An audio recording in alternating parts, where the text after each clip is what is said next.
मोमिनो, जब तुम अल्लाह की राह में बाहर निकला करो तो तहकीक से काम लिया करो, और जो शख्स तुमको सलाम करे उससे ये ना कहो कि तुम मोमिन नहीं हो, कि उससे तुम्हारी गरज ये हो कि दुनिया की जिंदगी का फायदा हासिल करो। सो अल्लाह के पास बहुत सी गनीमतें हैं, तुम भी तो पहले ऐसे ही थे, फिर अल्लाह ने तुम पर एहसान किया, चुनाचे आइंदा तहकीक कर लिया करो।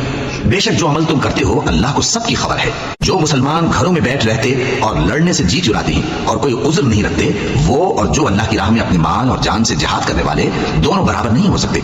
माल और जान से जिहाद करने वालों को बैठ रहने वालों पर अल्लाह ने दर्जे में फजीलत बख्शी है, और बेहतरीन अंजाम का वादा अल्लाह ने सबसे किया है, और अजर अजीम के लिहाज से अल्लाह ने जिहाद करने वालों को बैठ रहने वालों पर कहीं फजीलत बख्शी है, यानी अल्लाह की तरफ से दराजात में और बख्शिश में और रहमत में, और अल्लाह बड़ा बख्शने वाला है, बड़ा मेहरबान है। जो लोग अपनी जानों पर जुल्म करते हैं, जब फरिश्ते उनकी जान कब्ज करने लगते हैं तो उनसे पूछते हैं कि तुम किस हाल में थे।